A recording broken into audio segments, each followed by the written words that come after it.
Waalaikumsalam warahmatullahi wabarakatuh. Selamat pagi semuanya. Pagi. Yang pertama-tama saya ucapkan terima kasih kepada dosen pengampu Bapak Mujib selaku pengampu mata kuliah Pancasila dan rekan-rekan sekalian yang sudah hadir untuk mendengarkan presentasi dari kami. Perkenalkan, saya Aisyah Rahma sebagai moderator pada presentasi kali ini. Kami dari kelompok 2 akan menyampaikan materi ini tentang Pancasila sebagai dasar negara. Dan kali ini saya tidak sendiri, saya ditemani dengan rekan-rekan saya. Ada Saya Anisikus Nauli Segian. Saya Arisa Putra. Saya Nurul Hatibar. Baik, langsung saja pada materi pertama yang akan disampaikan oleh presentator pertama oleh Arisa Putra. Oke, benar. Pancasila sebagai negara yang otentik termasuk dalam pembukaan Undang-Undang Dasar tahun 1945. Itu esensi nilai-nilai Pancasila tersebut, yaitu ketuhanan, kemanusiaan, persatuan, kerakyatan, dan keadilan sosial. Bangsa Indonesia semestinya telah mewujudkan keadilan sosial bagi seluruh rakyat sebagaimana yang dicita-citakan, tapi dalam kenyataannya belum sesuai dengan yang diharapkan. Konsep negara menurut Diponegoro tahun 1955 halaman 23-25, negara adalah suatu organisasi yang kekuasaan yang berdaulat dengan tata pemerintah melaksanakan tata tertib atas suatu umat di suatu daerah tertentu. Sejalan dengan pengertian negara tersebut, Diponegoro menyimpulkan 3 unsur yang menjadi syarat mutlak bagi adanya negara, yaitu 1. Unsur tempat atau daerah, 2. Unsur manusia atau umat, baca masyarakat, rakyat atau bangsa, 3. Unsur organisasi atau tata kerjasama atau tata pemerintah. Konsep negara. 3 unsur tersebut lagi dinyatakan sebagai unsur konstitutif. Selain unsur konstitutif ada juga unsur lain, yaitu unsur deklaratif. Dalam hal ini pengakuan dari negara lain. Berbicara tentang negara dari perspektif tata negara, paling tidak dapat dilihat dari 2 pendekatan, yaitu negara dalam keadaan diam yang berfokus pengkajian terutama kepada bentuk dan struktur organisasi negara. Negara dalam keadaan bergerak yang berfokus pengkajiannya terutama kepada mekanis penyelenggara lembaga-lembaga negara baik di pusat maupun di daerah. Konsep tujuan negara. Secara teoretik ada beberapa tujuan negara, diantaranya yaitu kekuatan, kekuasaan, dan kebesaran atau keagungan sebagai tujuan negara, kepastian hidup, keamanan dan ketertiban sebagai tujuan negara, keadilan sebagai tujuan negara, kesejahteraan dan kebahagiaan hidup sebagai tujuan negara, kemerdekaan sebagai tujuan negara. Untuk materi selanjutnya akan disampaikan oleh teman saya, Anisetus. Baik, kita masuk di tujuan. Tujuan dapat digolongkan dalam 2 aliran, yaitu aliran liberal individualis. Aliran ini berpendapat bahwa kesejahteraan dan kebahagiaan harus dicapai dengan politik dan sistem ekonomi liberal melalui persaingan bebas. Aliran kolektivis atau sosialis. Aliran ini berpandangan bahwa kesejahteraan dan kebahagiaan manusia hanya dapat diwujudkan melalui politik dan sistem ekonomi terpimpin atau totaliter.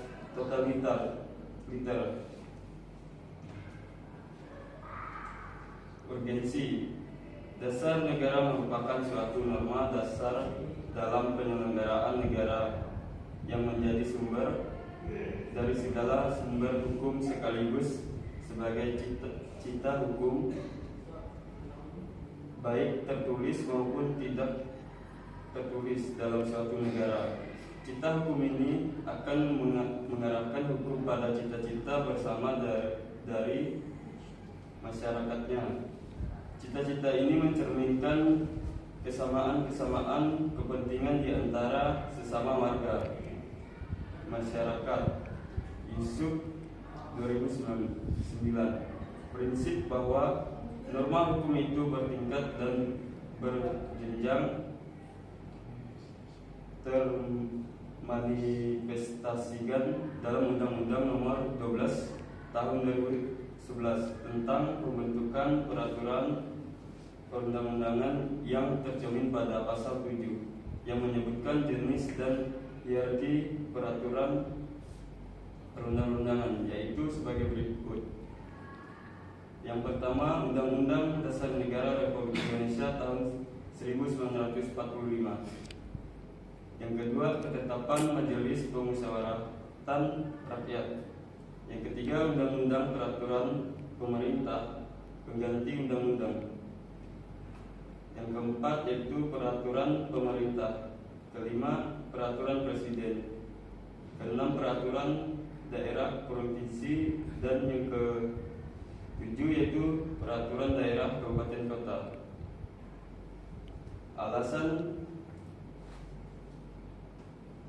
Alasan diperlukannya kajian Pancasila sebagai dasar negara karena Pancasila merupakan pandangan hidup dan kepribadian bangsa yang nilai-nilainya bersifat nasional yang mendasari kebudayaan bangsa. Maka nilai-nilai tersebut merupakan perwujudan dari aspirasi cita-cita hidup bangsa. Dengan Pancasila, perpecahan bangsa Indonesia akan mudah dihindari karena pandangan Pancasila bertumpu pada pola hidup yang berdasarkan keseimbangan, keselarasan, dan keserasian, sehingga perbedaan apapun yang dapat dibina menjadi suatu pola kehidupan yang dinamis, penuh dengan keanekaragaman yang berbeda dalam satu keseragaman yang pokok. Menggali sumber historis dan politis, Pancasila sebagai dasar negara sering juga disebut sebagai filosofis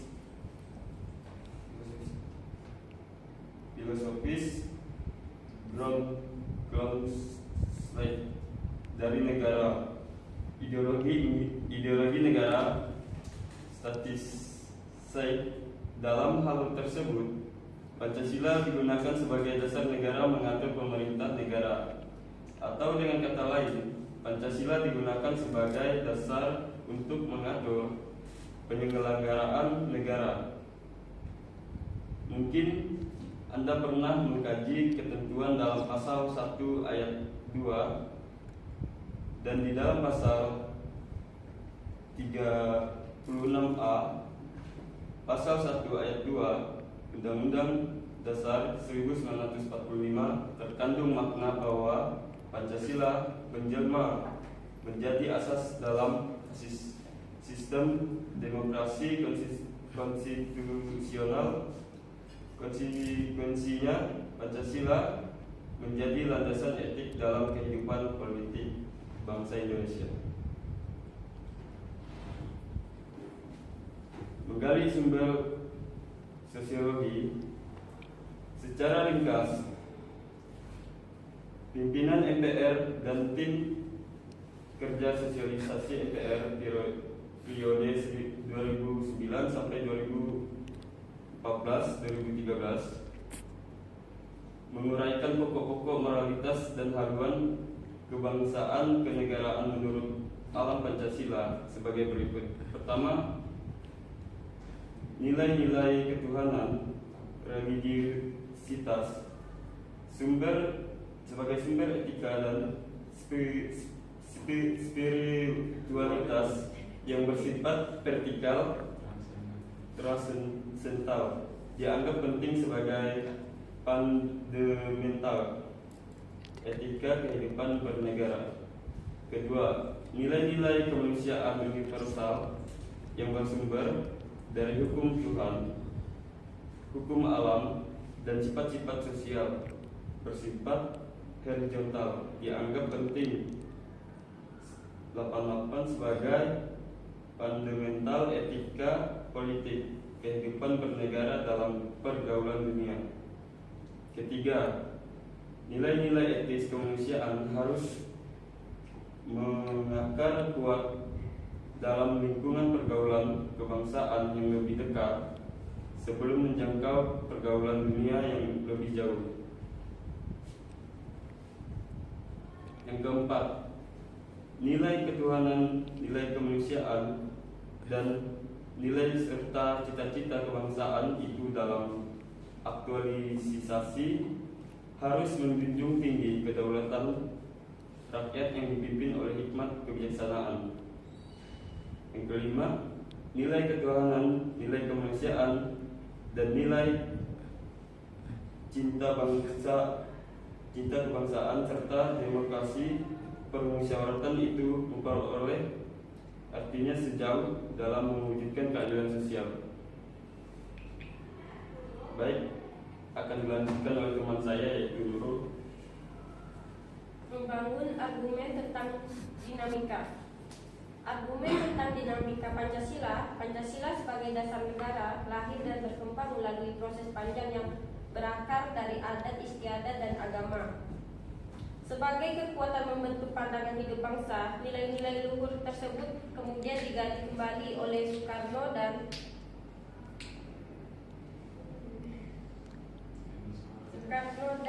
disuarakan dalam pidato pada 1 Juni 1945.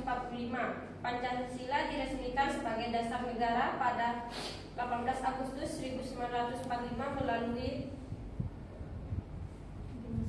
melalui dimasukkannya dalam pembukaan Undang-Undang Dasar 1945.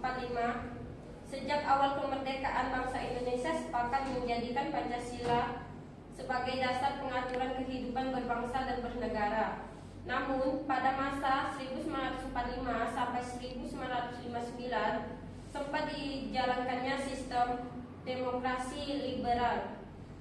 Setelah Dekret Presiden 5 Juli 1959, Pancasila kembali dikuatkan, tetapi munculnya ideologi komunis dan peristiwa G30S atau PKI menjadi tantangan besar yang mengguncang eksistensinya. Pada masa Orde Baru, Pancasila ditegaskan kembali sebagai dasar negara yang harus diamalkan secara murni dan konsekuen melalui P4. Meski kemudian pemerintah Soeharto dinilai menyimpang dari prinsip Pancasila karena cenderung liberal dan kapitalistis. Reformasi 1998 menggulingkan rezim Orde Baru, namun tidak serta-merta membawa menghayatan dan pengamalan Pancasila secara konsekuen. Banyak politis dan masyarakat dinilai mengabaikan nilai-nilai Pancasila. Meskipun demikian, sejak 2004 hingga kini telah muncul kembali gerakan dari akademis dan pemerintah bangsa yang berupaya membudidayakan Pancasila sebagai dasar negara dan sumber hukum dalam penyelenggaraan pemerintahan. Membangun argumen tentang tantangan. Argumen tentang tantangan terhadap Pancasila. Pancasila harus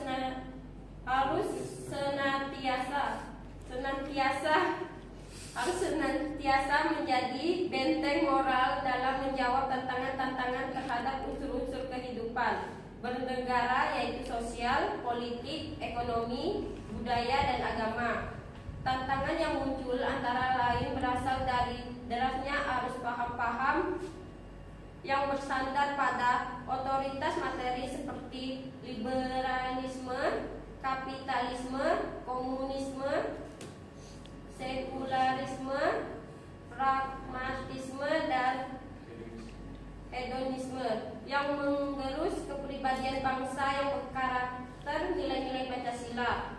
Hal ini pun dapat dilihat dengan jelas betapa paham-paham tersebut telah merasuk jauh dalam kehidupan bangsa Indonesia sehingga melupakan kultur bangsa Indonesia yang memiliki sifat religius, santun, dan gotong royong. Tantangan terhadap Pancasila ini seperti fenomena gunung es yang tidak terlihat lebih banyak dibandingkan yang muncul di permukaan. Hal ini menggambarkan bahwa upaya menjawab tantangan tersebut tidak mudah. Oleh karena itu, seluruh elemen masyarakat harus bahu-membahu merespons secara serius dan bertanggung jawab menggunakan memperkokoh nilai-nilai Pancasila sebagai kaidah penuntun bagi setiap warga negara, baik bagi yang berkiprah di sektor masyarakat maupun pemerintahan. Mendeskripsikan materi selanjutnya akan saya serahkan kepada teman saya, Esa. Mendeskripsikan esensi dapat menggunakan dua pendekatan. Yang pertama pendekatan institusional dan kedua human resources. Pendekatan institusional yaitu membentuk dan menyelenggarakan negara yang bersumber pada nilai-nilai Pancasila sehingga negara Indonesia memenuhi unsur-unsur sebagai negara modern yang menjamin terwujudnya tujuan negara atau terpenuhinya kepentingan nasional atau national interest yang bermuara pada terwujudnya masyarakat adil dan makmur. Yang kedua, human resources terletak pada dua aspek, yaitu yang pertama orang-orang memegang jabatan dalam pemerintahan atau aparatur negara yang melaksanakan nilai-nilai Pancasila secara murni dan konsekuen di dalam pemenuhan tugas dan tanggung jawabannya sehingga formulasi kebijakan negara akan menghasilkan kebijakan yang menjewantahkan kepentingan rakyat. Mendeskripsikan esensi Pancasila sebagai dasar negara adalah substansi esensial yang menetapkan kedudukan formal yuridis dalam pembukaan Undang-Undang Dasar Negara Republik Indonesia tahun 1945. Oleh karena itu, rumusan Pancasila sebagai dasar negara adalah sebagaimana terdapat dalam pembukaan Undang-Undang Dasar Negara Republik Indonesia tahun 1945. Perumusan Pancasila yang menyimpang dari pembukaan secara jelas merupakan perubahan secara tidak sah atas pembukaan Undang-Undang Dasar Negara Republik Indonesia tahun 1945. Rumusan Pancasila secara imperatif harus dilaksanakan oleh rakyat Indonesia dalam kehidupan berbangsa dan bernegara. Setiap sila Pancasila merupakan satu kesatuan yang integral yang saling mengandaikan dan saling mengunci. Baik, dari penyampaian materi tadi dapat disimpulkan bahwa pentingnya Pancasila sebagai dasar negara adalah yang berarti setiap sendi-sendi ketatanegaraan pada negara Republik Indonesia harus berlandaskan dengan nilai-nilai Pancasila. Hal tersebut bermakna antara lain bahwa Pancasila harus senantiasa menjadi ruh atau spirit yang menjiwai kegiatan membentuk negara seperti kegiatan mengamandemen UUD dan menjiwai segala urusan penyelenggaraan negara. Yang kedua adalah urgensi Pancasila sebagai dasar negara, yaitu agar pejabat Republik dalam menyelenggarakan negara tidak kehilangan arah. Dan yang kedua, agar partisipasi aktif seluruh warga negara dalam proses pembangunan dalam berbagai bidang kehidupan bangsa dijiwai oleh nilai-nilai Pancasila. Dengan demikian, pada gilirannya nilai nanti cita-cita dan tujuan negara dapat diwujudkan sehingga secara bertahap dapat diwujudkan masyarakat yang makmur dalam keadilan masyarakat yang adil dalam kemakmuran. Baik, melanjuti acara selanjutnya yaitu sesi tanya jawab. Bagi yang ingin bertanya, silahkan tunjuk tangan. Lanjut untuk pertanyaan yang kedua. Baik, saya ingin bertanya. Perkenalkan, nama saya Astrid Helfarhedia dari kelompok 5. Di sini saya ingin bertanya mengenai bagaimana aliran kolektivis atau sosialis dalam hubungan Pancasila sebagai dasar negara. Jelaskan dan berikan contohnya. Sekian dan terima kasih. Baik, saya akan menjawab pertanyaan Astrid tentang hubungan aliran kolektivis atau sosialis dengan Pancasila dan contohnya. Aliran kolektivis atau sosialis menekan pentingnya kebersamaan, pendidikan bersama, dan pemerataan ekonomi.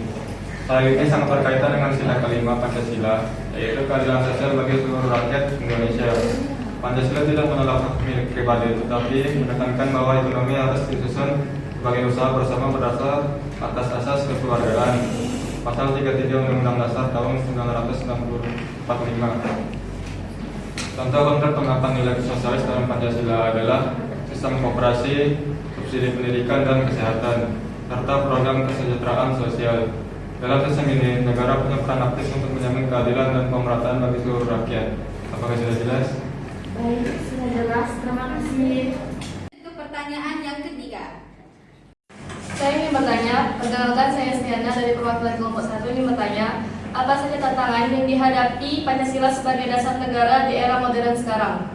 Sekian, terima kasih. Untuk pertanyaan yang keempat. Perkenalkan, nama saya Jihan Aulia dari kelompok 6. Saya mau bertanya, menurut kalian apa perbedaan Pancasila sebagai dasar negara dan Pancasila sebagai pandangan hidup bangsa? Sekian, terima kasih. Baik, saya akan menjawab pertanyaan dari Jihan Aulia. Apa perbedaan antara Pancasila sebagai dasar negara dan Pancasila sebagai pandangan hidup bangsa? Pancasila sebagai dasar negara adalah suatu norma dalam dasar penyelenggaraan bernegara yang menjadi sumber dari segala sumber hukum, sekaligus sebagai cita hukum, baik tertulis maupun tidak tertulis dalam suatu negara. Sedangkan dalam pandangan hidup menjadi benteng moral dan menjawab tantangan-tantangan terhadap unsur-unsur kehidupan bernegara, yaitu sosial, politik, ekonomi, budaya, dan agama. Contohnya seperti saling menghormati sesama dan maupun beda agama. Apakah sudah dimengerti? Ya, mengerti. Baiklah, untuk acara yang terakhir yaitu penutup, harapannya penyampaian materi tadi dan diskusi tadi ini dapat memberikan benefit ilmu yang baik ke depannya dan teman-teman dapat mempelajarinya. Saya berterima kasih kepada Bapak Mujib dan teman-teman yang sudah berkenan menyimak presentasi hingga akhir. Saya kira penyampaian materi hari ini sudah cukup.